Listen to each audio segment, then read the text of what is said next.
Konferencija Srpske lige Zapad održana je na Zlatiboru, gde je za predsjednika konferencije klubova izabran ponovo Miroslav Bukvić iz Priboja. Po prvi put u istoriji Srpska liga Zapad broji 18 klubova. Pored fudbalskog kluba Smederevo, ovoj ligi je priključen i fudbalski klub Mladi radnik 1926 iz Požarevca. Po pravilniku u ovoj sezoni iz lige će ispasti 4 kluba plus onoliko klubova koji se vrate iz prve lige. Da kažem, ključna odluka je da prvi put u istoriji Srpske lige Zapad imamo ligu od 18 klubova.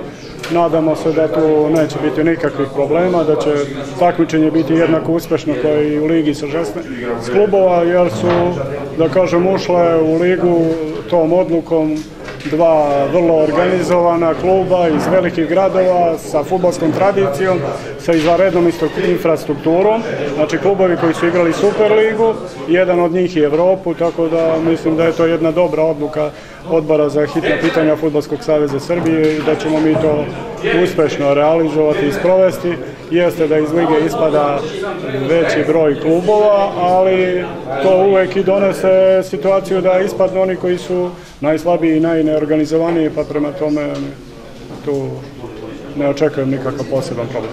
Takođe, izvučeni su takmičarski brojevi i u prvom kolu se sastaju Polet Ljubić, Loznica, Šumadija Aranđelovac, Železničar, Karađorđe Topola, Tutin, Smederevo, Zlatibor, Jedinstvo Ub, Jedinstvo Putevi, FAP Šumadija 1903, Provo Sloga Požega, Mladi radnik, Budućnost Krušik i Mokra Gora Proletar. Predsjednik fudbalskog kluba Sloga iz Požege Ivan Radović je rekao: Stručnog štaba nismo ništa menjali, to je sve isto kao i prethodne sezone, dakle Jovan Nikitović, Milan Simeunović, Dule Stojanović. U igračkom kadru ima promjena, prosto neki igrači su otišli, nešto smo i doveli. Malo je specifična Srpska liga, mi imamo praktično za 12 dana početak prvenstva, prelazni rok još uvijek traje. Teško je reći da li će biti još nekih promjena, vidjet ćemo, kažem, mislim da ćemo imati korektnu ekipu koja će moći ravnopravno da igra sa svima u ovoj ligi, pa ćemo vidjeti kako će to se odvijati i zašto će biti dovoljno u ovoj sezoni. Kraj ove konferencije je sa nestrpljenjem očekivao i naš fudbalski reprezentativac Nemanja Matić, iščekujući prvog protivnika fudbalskog kluba Jedinstvo Ub, koji su od ove sezone novi član Srpske lige Zapad.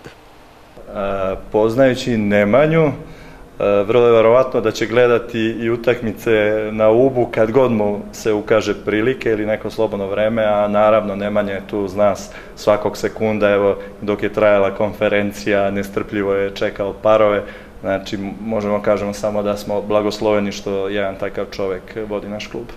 Da bi se sezona završila u kalendarskom roku, biće odigrana 2 vanredna kola. Biće ovo još jedna uzbudljiva i neizvesna sezona Srpske lige Zapad.